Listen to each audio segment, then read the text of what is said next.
वाले में है वो डरते हैं।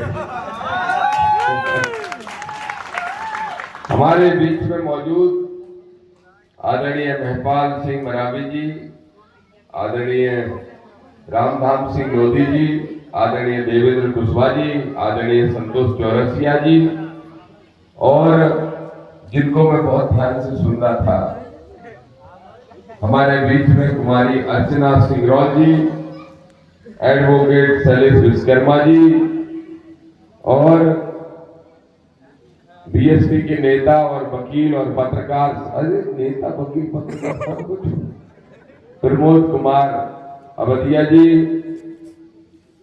दतिया से चल के आए आजाद समाज पार्टी के प्रदेश महासचिव और मेरे छोटे भाई के समान अमित लोधी जी, अमित राजपूत जी, हमारे पन्ना जिले के अध्यक्ष भी हैं नंदपाल तो नंदराम, नंद किशोर जी, और मंचासीन। अब बहुत सारे नाम साथियों के छूट गए हूं तो बुरा मत मानना। अवधिया जी ने लिख के दिया है, इन्हीं का कुर्ता फाड़ता, कुर्ता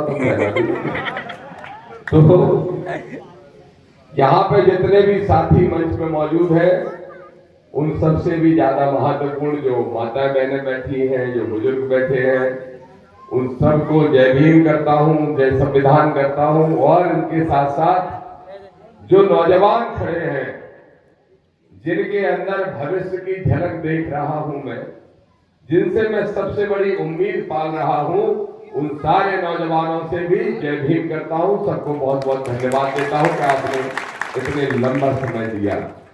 मेरे साथियों,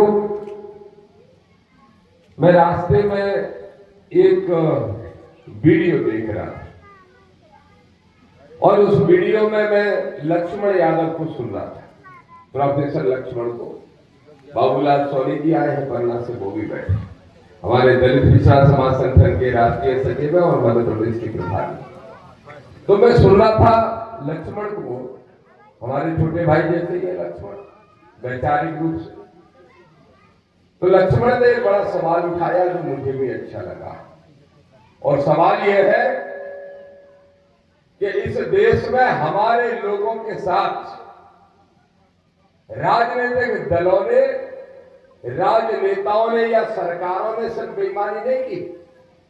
अगर असल में देखा जाए तो सबसे बड़ी बेईमानी तो इतिहासकारों ने की। और कैसे की?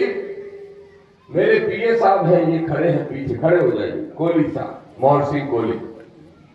कल मैंने कटनी के रेस्ट हाउस में, सर्किट हाउस में कोहली साहब से पूछा, कोहली साहब पटवा समाज के हो, पटवा कोहली समाज के।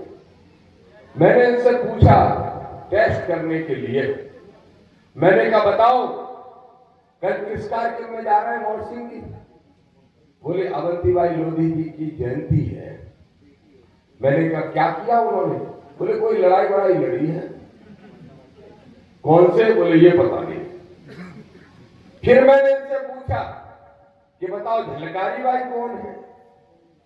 बोले झलकारी बाई ने भी कोई लड़ाई वड़ाई लड़ी है, किससे ये पता नहीं।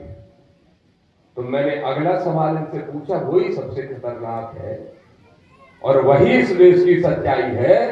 मैंने कहा बताओ कि लक्ष्मीबाई कौन है? बोले झांसी की रानी, खूब लड़ी मर्दानी, वो तो झांसी वाली रानी। मतलब कहने का यह है कि मैं सम्मान करता हूं झांसी की रानी का दिल से, लेकिन अवंतीबाई लोधी और झलकारी की बाई के बारे में ये इसलिए नहीं जानते क्योंकि हमारे बच्चों को पाठ्यक्रम में नहीं पढ़ाया गया और इतिहासकारों ने बेईमानी करने का काम किया। जब मैं अवंतीबाई लोधी जी के बारे में पढ़ रहा था परसों, तो मैंने ये देखा कि उनके अंदर मानवता कितनी थी, लड़ने का साहस, अन्याय के खिलाफ जंग करने की हिम्मत, लेकिन मानवता कि जब वो शहीद हो गई तो भी वो एक अंग्रेजों के नाम चिट्ठी लिख के गई और उसमें उन्होंने कहा, ये जिम्मेदारी ली कि ये पूरा विद्रोह मैंने किया, मेरे लड़ाई लड़ने वाले सिपाहियों ने नहीं किया, सैनिकों ने नहीं किया, क्योंकि वो ये चाहती थी कि मेरे जाने के बाद अंग्रेज लोग और उनका क्रूर शासन उनको कोई सजा देने का काम न करे। ये उनके अंदर मानवता थी। तो मानवता थी, लड़ने का साहस था, हिम्मत थी, अच्छा राजपाट चलाने की हिम्मत थी, फिर इतिहास के पन्नों में क्यों नहीं? क्योंकि वो लोधी थी इसलिए नहीं, क्योंकि ढलकाली बाई पटवा कोरी समाज से थी इसलिए नहीं। हमारी लड़ाई इस सोच के खिलाफ है और जब तक जीवन है तब तक दामोदर यादव इस सोच के खिलाफ पूरी ताकत के साथ लड़ता रहेगा। अब लोग कहते हैं कि दामोदर तो महापुरुषों को भी बांटने लगा जातियों में। मैं कहता मैं नहीं बांटता, न महानायकों को बांटता हूं, न नायिकाओं को बांटता हूं, लेकिन एक मांग मैंने मोहन यादव की सरकार से की है और मैंने कहा है कि सम्राट अशोक से लेके महात्मा फुले, माता सावित्रीबाई फुले, माता फातिमा शेख, लोक माता अहिल्याबाई, झलकारी बाई, अवंतीबाई, झांसी की रानी, इन सारे लोगों के साथ साथ सुखलाल कुशवाहा भी, मुलायम सिंह यादव भी, मानवर साहब, कांसी राम भी, जब तक और ईवी रामास्वामी पेरियार भी, ललित सिंह यादव भी, शरद यादव भी, जब तक इन लोगों को पाठ्यक्रम में बच्चों को नहीं पढ़ाओगे तब तक हमारा आंदोलन तुम्हारी कुर्सी के खिलाफ जंग जारी रहेगी और इसलिए जारी रहना चाहिए। तो चलो आज तो है, पटेल साहब बैठे हैं, हमारे सीनियर बैठे हैं, आज तो ये लड़ाई लड़ रहे हैं, कल लड़ाई लड़ने वाले बचेंगे भी कि नहीं? इनको देख के उम्मीद लगती है नौजवानों को कि बचेंगे, लड़ेंगे, लेकिन जब इतिहास के पन्नों से ही नाम गायब कर दिया जाएगा तो कौन पहचानेगा हमारे महापुरुषों को? अरे इनकी मजबूरी थी कि बाबा साहब अम्बेडकर का इनको उल्लेख करना पड़ता है, फिर भी क्या छवि बनाई गई? बाबा साहब अम्बेडकर सिर्फ दलितों के नेता। अब मैं एक ही सवाल पूछता हूं मीडिया के सामने भी कि बताओ बाबा साहब अम्बेडकर नहीं होते तो लोधी हो या कुर्मी, यादव हो या कुशवाहा, पाल हो या केवट माझी, ध्यान रख लेना सिर्फ पिछड़ा वर्ग ही नहीं, ब्राह्मण ठाकुर भी गरीब घर का वोट डालने लायक नहीं बनता, ना वोट का अधिकार उनको मिलता। फिर भी हम कहते हैं बाबा साहब अम्बेडकर तो सिर्फ दलितों के नेता। कैसे दलितों के नेता? और जब तक इसमें बटे रहोगे कि वो दलितों के नेता, हम पिछड़ों के नेता, अरे मेरे भाइयों मुझे मालूम है यहाँ पिछड़ा वर्ग के संगठन बहुत सक्रियता से काम करते हैं, लेकिन अकेले लड़ोगे तो लड़ते रह जाओगे और मिलकर लड़ोगे तो शासक बनने का काम करोगे। ये दामोदर यादव कहने के लिए आया है। इसलिए मेरे भाइयों, मेरी लड़ाई किसी व्यक्ति विशेष से नहीं है। लोग कहते हैं उन्होंने धीरज शास्त्री की बैंड बजा दी। अब भाई मैंने कुछ कहा क्या? मैंने क्या कहा? धीरज शास्त्री यात्रा लेके निकल पड़ा, बोला इस राष्ट्र को हिंदू राष्ट्र बनाएंगे। मैंने कहा बना दे, पहले सब हिंदुओं को एक तो कर ले भाई, जाति पाति के आधार पर छुआछूत भेदभाव खत्म तो कर ले भाई। और हमारे भारत का संविधान क्या कहता है? प्रस्तावना में क्या लिखा है कुशवाहा जी? क्या लिखा है प्रस्तावना में? कि भारत, हम भारत के लोग तो ठीक है लेकिन एक धर्म नहीं, पंथ निरपेक्ष। और पंथ निरपेक्ष का मतलब है कि हिंदू हो या मुस्लिम, सिख हो या ईसाई, जैनी हो या बौद्धिस्ट, सब पे इस देश का बराबरी का हक रहेगा। तो जब उसने कहा मैं यात्रा निकालूंगा, मैंने कहा निकाल, लेकिन राष्ट्रपति को एक चिट्ठी लिख दी, उसी पे गुस्सा हो गया। अब जी पटेल साहब उसी पे गुस्सा हो। हरियाणा में मंच लगाई और मंच लगा के बोला दामोदर का, उनका नंबर नहीं है हमारे पास, नहीं तो फोन पे ही ठटरी मार देते। अब मीडिया वाले दौड़ के आ गए मेरे पास, बोले यादव जी क्या कहोगे? मैंने कहा खुद ही पोल खोल ली उसने। अरे जो दामोदर यादव का नंबर पर्ची से नहीं निकाल सकता, क्या तुम्हारा भविष्य पर्ची से बता सकता है? बताओ मेरे भाई। दामोदर का नंबर तो नहीं है, लेकिन पर्ची से दूसरों के कैंसर ठीक कर रहा, घर के झगड़े ठीक कर रहा, नौकरियां दिला रहा। और मेरे पिछड़े वर्ग के भाइयों सुन लो, चाहे लोधी हो, चाहे यादव हो, चाहे कुशवाहा हो, चाहे पटेल हो, चाहे कोई भी जाति के लोग, एक बात सुन लो, तुम शासक क्यों नहीं बन पाए? तुम्हें पता है क्योंकि तुम्हें स्कूल की घंटी से ज्यादा मंदिर का घंटा पसंद आता है। स्कूल की घंटी से मोहब्बत करो, बाबा साहब के लिखे हुए संविधान से मोहब्बत करो और बनाओ बहुजन भाईचारा। तो दामोदर गारंटी से कहता है, चार पिछड़े वर्ग के मुख्यमंत्री तो बन गए, लेकिन कहां है तुम्हारा आरक्षण? पिछड़े वर्ग के लोगों को बताओ। 4 पिछड़े वर्ग के मुख्यमंत्री, मेरी बीवी बन गई, बहुत लाड़ करती है मुझ पर, बहुत लाड़ करती। उमा जी आज भी करती, मेरी बड़ी बहन है और मरते दम तक मेरी बड़ी बहन रहेंगी। उमा भारती बन गई, उनके बाद एक गौर साहब बन गए, यादव जी थे वो, दीदी लोधी, वो यादव गौर साहब, फिर आ गए किरार साहब और फिर आ गए यादव साहब। लेकिन कोई आरक्षण की चर्चा कर रहा है? आरक्षण की कोई चर्चा? कितना बोले? 14, 27। मैं तो फिर भी धन्यवाद दूंगा। देखो, सच को सच कहना चाहिए। अगर कमलनाथ ने उस फाइल पर दस्तखत नहीं किए होते तो आज कोर्ट में भी लड़ाई नहीं लड़ पाते आप। 27% के झूठे मन से ही सही, अधूरे मन से ही सही दस्तखत तो करने पड़े। और क्यों करने पड़े? ये जो बैठे हैं सब यहाँ और आप जो बैठे हो, आपने जो बुंदेलखंड से पिछड़ों के हक की आवाज उठाई तो उनके भी कानों में गई, उनके कानों में तो पहुंच गई, लेकिन जो अभी बैठे उनके कानों में क्यों नहीं जाती? क्यों नहीं जाती मालूम? एक चेहरा बना देते हैं पिछड़े वर्ग का और कहते हैं 60% वोट ले जाते हैं। पिछड़ा वर्ग का क्यों वकील साहब कितना परसेंट? 60% से ज्यादा वोट सत्ताधारी दल ले जाता है और कहता है आरक्षण की जरूरत क्या है, चेहरा खड़ा कर दो। वो जो खेत में बिजूका होता है, बिजूका क्या बोलते हो अपने इधर? बिजूका, देखौरा, देखौरा, हमारे इधर दतिया तरफ बोलते बिजूका। न बोलवे को, न पत्थरा फेंकने को, न ढोर बचे उन्हें से खेत बचावे को, बस वैसे बिजूका बन उठाओ। तो जो वर्तमान में मुख्यमंत्री पिछड़े वर्ग के बनते हैं वैसे बिजूका बनाए जाते हैं। बोलना नहीं है, बोलना नहीं है, बस अपना तुम्हारा चेहरा दिखाएंगे और पिछड़ों के वोट ले जाएंगे, ये कहानी है। तो मेरे भाइयों, मेरे माता बहनों, इस बात को समझो कि दामोदर ने कहा कि धीरेन्द्र शास्त्री तुम आडंबर पाखंड फैलाते, और मैं आज गारंटी से कह रहा हूं, चाहे ये पर्ची वाला धीरेन्द्र हो, एक तो बेलपत्र वाला है, यानी क्या तो नाम है उसका, जानते हो? कोई नहीं, वहां सीहोर में कोई मिश्रा है, देखो। हाँ, प्रदीप क्या कहता है मालूम? आपके बच्चे ने 12 महीना में एक दिन पढ़ाई नहीं की हो, लेकिन शंकर जी पे घोर से बेलपत्र चढ़ाया, अपने आप मोड़ा पास हो जाए, और जब परीक्षा का परिणाम आ तो आपको खुद को मोड़ा फेल हो गया, खुद को फेल हो गया। तो मैंने उससे पूछा, मैंने कहा या तो तेरा लड़का तेरे कहने से बेलपत्र नहीं चढ़ाता, तो फिर हम सब क्यों चढ़ाए? अगर तेरा मोड़ी तेरी बात नहीं मानता तो हम क्यों माने? और अगर बेलपत्र चढ़ाता है तो फिर बेलपत्र चढ़ाने से कोई पास नहीं होता, तभी तो तेरा मोड़ा फेल हो गया।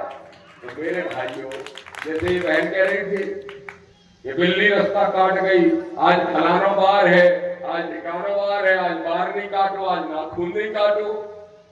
देखो, ये सब चक्करों में जब तक पड़े रहोगे तब तक भिखारी बन के आरक्षण मांगते रहोगे, और जिस दिन आडंबर को खत्म करके संविधान को अपना लोगे और बहुजन भाईचारा बना लोगे, उस दिन भिखारी नहीं, मांगने वाले नहीं, बल्कि देने वाले बनने का काम करोगे। ये दामोदर यादव संदेश देने के लिए मेरी क्या लड़ाई धीरेन्द्र से? मेरा खेत थोड़ी दबा लिया उसने, ना मैंने उसका खेत दबाया, उसने जरूर दबाया कुशवाहों का, पाल का, कुर्मियों का, यादवों का, लोधियों का, अहरवारों का। और गया था 15 दिन पहले, और फिर जा रहा हूं यहीं से खजुराहो, राजनगर में बबीता के टीआई को खड़ा करके पूछूंगा कि कितनी जमीन इसने दबाई है, तू कार्रवाई कर रहा है, नहीं तो 50,000 लोगों को ले जाके सब पिछड़ों की जमीनें छुड़वाने का काम करूंगा। ये दामोदर यादव मेरी क्या बुराई? बस बुराई करनी सी है कि उल्लू ना बना भैया। पंडाल भरी, उन पंडालों में अगर तुम सर्वे करा लोगे 90% पिछड़ा वर्ग मिलेगा, हाँ, कर लो सर्वे, चले जाओ।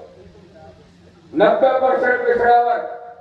ये माता बहनों खुद सोचो, अगर बाघों पर्ची निकाल वो आपको तो वो पर्ची निकाल के जो अपने भैया को नहीं बता दे तो मैं कुशवा के घर ना जाइए, कोठे को गोली चलाने पर सोचने की बात। जो अपने भाई का भविष्य नहीं बता पा रहा पर्ची से, जो दामोदर का नंबर नहीं निकाल पा रहा पर्ची से, तो ऐसे आडंबर पाखड़ियों की दुकान बंद होना चाहिए कि नहीं होना चाहिए? बताओ क्या कहते हो, होना चाहिए? तो भैया यही हमारी लड़ाई है। और जिस दिन इन दुकानों से बाहर निकल आओगे उस दिन भोपाल की कुर्सी तो छोड़ो, दिल्ली की कुर्सी पे भी तुम्हारा ही राज होगा। ये तो मेरे भाइयों, एक बड़ी घोषणा गुन्नौर की ऐतिहासिक धरती में आदरणीय श्री राम लोधी साहब, पटेल साहब, सभी साथियों के सामने में कर रहा हूं। और वो घोषणा ये है कि मैं ये माला नहीं पहनना था, आपने देखा होगा, और मैं माला क्यों नहीं पहनता? ग्वालियर में लड़ाई मची है। मैं कह रहा हूं कि डॉक्टर अम्बेडकर की स्टेच्यू लगना चाहिए ग्वालियर हाई कोर्ट में। 2 मनुवादी वकील खड़े हो गए, बोले नहीं लगने देंगे अम्बेडकर की। तो बोले किसकी लगाएंगे? बोले मनु की लगाएंगे। मैंने कहा मनु ने क्या किया? बोले मनुस्मृति लिखी। मैंने कहा उसमें अहीर, गुजर, गड़रिया, काशी, किरार और कुर्मी को काली की हमें पता नहीं है, हमें नहीं मालूम। और ये एक नहीं 10 जगह लिखा है कि ये सब सेवा के लिए बने हैं, उपयोग के लिए बने हैं, सूत्र है। अब अगर ऐसे आदमी की तुम मूर्ति लगाते हो जो हमारी महिलाओं को, नारी शक्ति को बराबरी का दर्जा ही नहीं देना चाहता, ऐसे ऐसे गंदे शब्द महिलाओं के, नारियों के लिए लिखे उस मनु ने कि अगर उसकी बात मान ले तो फिर ये महिलाएं यहाँ नहीं बैठी होती, सम्मान से यहाँ नहीं बैठी होती, ये खुद संघर्ष कर रही होती, घर में लड़ रही होती। लेकिन आज भी मनु की बात बहुत लोग मानते हैं, और अगर नहीं मानते तो बताओ अपनी अपनी घरवाली में धोखा नहीं हुआ है? बताओ, बताई धोखा नहीं हुआ है? बहू को का नहीं हुआ है? ठीक है, हमारे किसी भाई ने कि वीरांगना अवंतीबाई लोधी का कार्यक्रम फिर अपनी वीरांगना कहा है, और हर एक नारी वीरांगना है, क्योंकि घर का संचालन नहीं करेगी तो ये नेतागिरी नहीं कर पाएंगे। और घर के संचालन के साथ मैं तो चाहता हूं कि नारी शक्ति घर के बाहर भी निकले और बराबरी की जिम्मेदारी से देश को आगे बढ़ाने में, समाज को आगे बढ़ाने में निभाए। इसलिए मैं आज कहने के लिए आया हूं, 5-6 मांगे सुन लीजिए।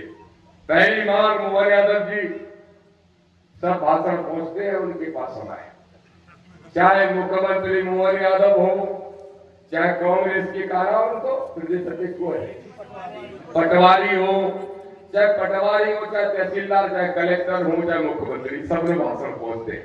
तो सुन लो, पहली मांग तो यह है कि मध्य प्रदेश में पिछड़ों के जो 13% होल्ड है उसको हटाया जाए और मंडल कमीशन की सिफारिश लागू करते हुए पिछड़ा वर्ग को 27% तत्काल प्रभाव से आरक्षण लागू किया जाए। पहली मांग। सब मांग जो मांग अच्छी लगे उन पर ताली बजाते जाना। दूसरी मांग क्या है? दूसरी मांग ये है 1% नौकरियां बची सरकारी, 1%, उसी में आरक्षण 50%। मतलब तुमको नौकरियां कितनी मिल रही?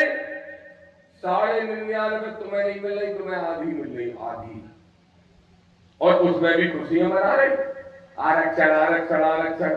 इसलिए दूसरी मांग है कि निजी संस्थान, प्राइवेट सेक्टरों में भी पिछड़े दलित आदिवासियों को संख्या के अनुपात में 85% आरक्षण देने का काम करना चाहिए। तीसरी मांग क्या है?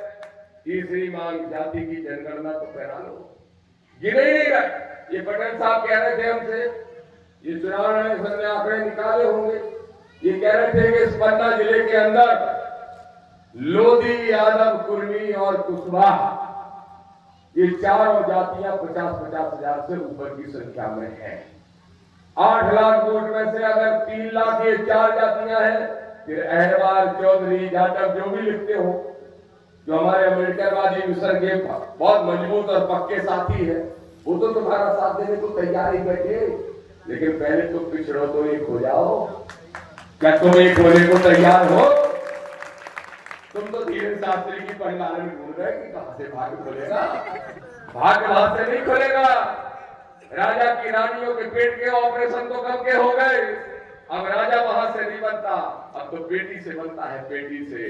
लेकिन इस बात को जिस दिन समझ लोगे उस दिन तुम्हारी हमारी सबकी किस्मतें वहां से नहीं खुलेंगी।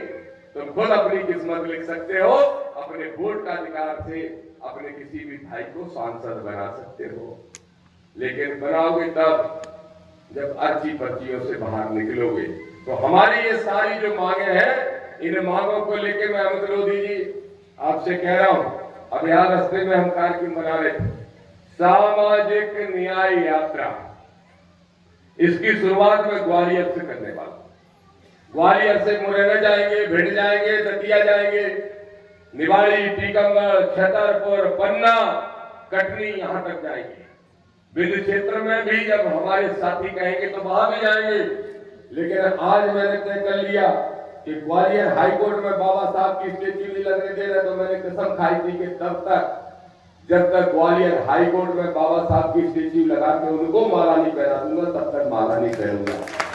तो 6 महीने से मैंने माला नहीं पहनी, लेकिन आज एक और बात कह रहा हूं वादे और संकल्प के साथ कि जब तक मध्य प्रदेश में पिछड़ों को 27% आरक्षण नहीं दिला दूंगा, तब तक भी कोई माला नहीं पहनूंगा। यह भी नाम कर जाएगा, न माला पहनूंगा, न कोई पद लूंगा, नहीं लूंगा कोई पद, नहीं चाहिए। क्यों चाहिए पद?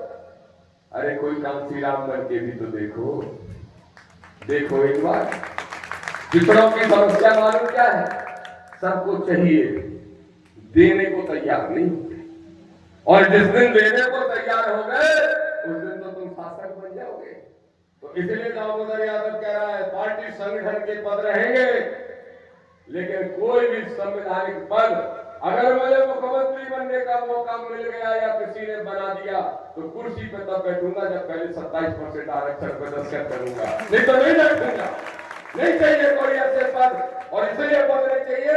हमारे नेताओं का सत्यानाश कहां हो जाता है? समझौते में। काय में समझौता? जैसे मैं दतिया का चुनाव लड़ रहा, पटेल साहब लोधी साहब तो देख क्या है, मुझसे कहा गया दामोदर जी चुनाव तो जीत जाओगे, थोड़े लिबरल हो जाओ, भाषा बदल लो। मैंने कहा क्या करूं? बोले जितने मुखर बोलते हो वो बंद कर दो। मैंने कहा एक नहीं 1000 चुनाव हार जाए दामोदर, लेकिन संविधानवादी अम्बेडकरवादी है और 8 नंबर में पाखंडियों को ठिकाने लगाने निकला है, और ये लड़ाई जारी रही। अब वो कह रहे चुनाव हार गए, अब क्या मिला दामोदर को? मैं बता दूं क्या मिला? मैं बता रहा हूं, ये मिला कि 4 दिन पहले जीत गई कह रहे थे पटवारी, एक बच गया भैया दामोदर 5000 और ले जाता, सोई हम हार जाते हैं। और कौन कह रहे? कांग्रेस मुख्य विपक्षी दल। और वो क्या कह रहे? मुख्यमंत्री जी काश दामोदर यादव 5000 और ले जाते तो हम जीत जाते। मतलब तुम बैलेंस की स्थिति में तो आ गए, अब अपनी ताकत एक कर लो, और करेंगे ताकत जो आपसे बात हो रही है सब एक करेंगे, और एक करके आगे बढ़ेंगे, और पिछड़े और दलित इस देश के, इस प्रदेश के शासक बनेंगे। ये दामोदर का सपना है। मेरे भाइयों, कितनी बेईमानी हमारे साथ होती है। ठीक कहा, ये कुशवाहा जी कह रहे थे मेरे ख्याल से कि उमा भारती जी पिछड़ों के आरक्षण के पक्ष में आई और हटा दिया गया। लोधी समाज के भाई कितने हैं? जरा हाथ उठाना। लोधी समाज के, मेरे लोधी समाज के भाइयों, बस ठीक। अब सोचो क्या होता है, क्या होता है लोधियों के साथ। मध्य प्रदेश की सरकार को छोड़ो, जो वर्तमान में सत्ताधारी दल है वो किसकी दम पर खड़ा है? कल्याण सिंह बाबूजी जो लोधी थे। कल्याण सिंह बाबूजी लोधी समाज से है। कल्याण सिंह बाबूजी राम मंदिर के मुद्दे पर भारतीय जनता पार्टी खड़ी हुई और सत्ता में आई, लेकिन कहां कल्याण सिंह जी का परिवार है? चलो कल्याण सिंह जी को छोड़ दो, दूसरी सबसे बड़ी भूमिका उसमें विनय कटियार जी की थी। कहां है विनय कटियार जी? कुर्मी समाज से ही है। कहां है? पूछ रही है ये पार्टियां, कोई भी पार्टी, चाहे नर वाली हो चाहे उधर वाली, कोई नहीं पूछेगी। अगर कोई पूछेगा तो वही पूछेगा जिसमें नीला झंडा और अम्बेडकर की फोटो होगी, और कोई नहीं पूछेगा। तो ना उन्होंने पूछा कल्याण सिंह बाबू जी को, ना पूछा बहन उमा भारती जी को, ना पूछा मेरे कटियार जी को, ना पूछ रहे साक्षी महाराज को, ना पूछ रहे प्रीतम लोधी को बेचारे को। अब बताओ क्या करोगे? देते रहो आंख बंद करके वोट, ले लो। हम तो यही कह रहे साहब, हमारे पुरखा रहे, तो अगर पुरखों से गलती हुई है तो हमें सुधारना नहीं है क्या? हमें सुधारना है। और एक ही संदेश है कि ना बोलेंगे ना ये देंगे। अगर कुछ चाहिए तो अपनी ताकत मध्य प्रदेश में खड़ी करो। दामोदर बड़ा है, उस ताकत को बढ़ाने के लिए रात में लेकर करके अपने आप को झोंक के, अपने आप को जला के ये सपना लेके आगे बढ़ा हूं कि बहुजनों की ताकत बनाऊंगा और इस मध्य प्रदेश के अंदर मैं भी बनूंगा, लेकिन अपना एक बहुजन मुख्यमंत्री बनाने का काम करूंगा। ये सपना लेके निकला हूं। राम श्री राम का चेला हूं, ऐसे ही नहीं हूं, ऐसे ही नहीं। और सबसे सीखा है और मुझे गर्व है, मेरे साथी मेरे भाई चंद्रशेखर आजाद पर भी मुझे गर्व है।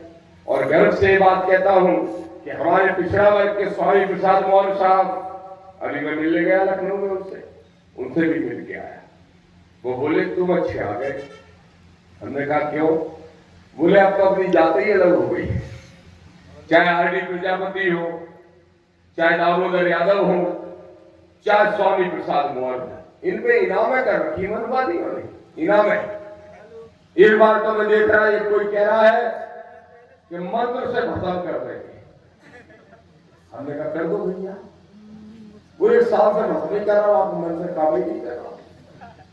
दामोदर यादव के खिलाफ मंत्र से भस्म कर देंगे। अरे मैंने कहा तू क्या भस्म करेगा? वो 28 साल का पगला लड़का धीरे धीरे को भूत नहीं छोड़ पाया मेरे ऊपर, और छोड़ पाया तो छोड़ के दिखा दे, अगर हो दम तो छोड़ के दिखा दे ना। छोड़ पाया, अच्छा इसी से समझ लो, अगर ये टोटकों में दम होती तो दामोदर के नुकसान ही कर देते सबसे पहले। कर पाए क्या? सारे वोट के टूट के धरे रह जाते हैं। जैसे बोलते हैं ना कि गुंडा पुलिस को देख के भागता है, ऐसे ही स्वामी प्रसाद मौर्य हो, दामोदर यादव हो, आरडी प्रजापति जैसे कार्यकर्ता हो, इनको देख के भी पाखंडी भागने लगे कि नहीं? जो पहले कह रहे थे कि ठटरी बांध देंगे, आज मालूम क्या कह रहे हैं? आज मीडिया वालों ने पूछा, आज ने भी कुछ दिन पहले, कि वो दामोदर यादव ने ये कहा, भाई क्या हम उनके बारे में हम नेता के बारे में बोल करते हैं। नहीं, मैंने कहा और बोल, थोड़ा और बोल। तो मेरे भाइयों, कौन सी ताकत है मेरे पास? सिर्फ संविधान की ताकत है, ध्यान रखना। और मेरे पिछले वर्ग के लोगों, फिर कह रहा हूं, जब मर जाऊंगा तब रोगे। ध्यान रखना नौजवानों, कि फोटो लगाने से कुछ नहीं होने वाला। जीवित रहते ही दामोदर का सपना पूरा कर दो और बिछड़ो, इस प्रदेश के असली शासक बन जाओ। नकली शासक नहीं अभी बैठे हैं लोग, असली शासक बन जाओ। ये सपना है, ये पाप पाल के निकला हूं, और ये तभी होगा जब अम्बेडकर से मोहब्बत और संविधान को अपना पवित्र ग्रंथ मान लोगे। अगर संविधान नहीं होता तो बहन उमा भारती, बाबूजी कल्याण सिंह, मुलायम सिंह यादव जी, नीतीश कुमार जी, कोई भी बन पाते क्या? या भी बन गए वो सम्राट चौधरी कुशवाहा, कोई बन पाते? कोई नहीं बन पाता। अहिर गड़ैया गुजर काशी के दूर धकेल देते, लोधी तेली तमोरी और जाने क्या क्या कह देते। बस ये बाबा साहब का संविधान है जिसने हमको तुमको ये हक दिया कि हम यहाँ बैठ के बात कर पा रहे हैं। तो इसलिए अगर मानते हो माता बंसीबाई को, अगर मानते हो वीरंगना बंसीबाई लोधी को, अगर वास्तव में उनको याद करते हुए नमन करना चाहते हो पूरे मन के साथ, तो आज कसम खाओ कि जब तक इन महानायकों को हम 5 से लेकर 8वीं क्लास के बीच में बच्चों के पाठ्यक्रम में स्थान नहीं दिला देंगे, तब तक इन सरकारों से जंग हमारी जारी रहेगी। ये कसम खाते जाओ, और ये कसम खा लोगे तो यकीन मानो, मुझे मालूम है, मैं तो भोपाल में बैठता हूं तो बड़े बड़े अधिकारी बोले आपकी चिंता ज्यादा रहती, क्यों रहती है? बोले दामोदर यादव को कोई नुकसान पहुंचा देगा तो पूरे प्रदेश में बड़ा गलत मैसेज जाएगा। तो मैंने उनसे कहा कि तुम मुझे नुकसान पहुंचा पाए और ना पहुंचा पाए या तुम्हारे लोग पहुंचा पाए, लेकिन हमने तो आडंबर पाखंड को नुकसान पहुंचाने का काम कर दिया, और वो आडंबर पाखंड का नुकसान ही हमारे आपके सबके भले के लिए है। इसलिए मैं सिर्फ इतना कहूंगा, आयोजक मंडलों को, सभी टीम को बहुत बधाई देता हूं, और बधाई देने के साथ साथ एक वादा चाहता हूं। बताओ, अभी कोई मत उठ रहा, बैठे रहो अपनी जगह सब। बताओ, मेरे पिछड़े वर्ग के लोगों शासक बनना चाहते हो? हाथ उठा के बताओ। बनना चाहते हो तो मुझसे वादा करो, एक वादा करो। जो ये कह रहे थे पटेल साहब, तीनों की तीनों सीटों पे, तीनों की तीनों विधानसभा की सीटों पे अकेली 25 और 25 से कुछ नहीं होने वाला है।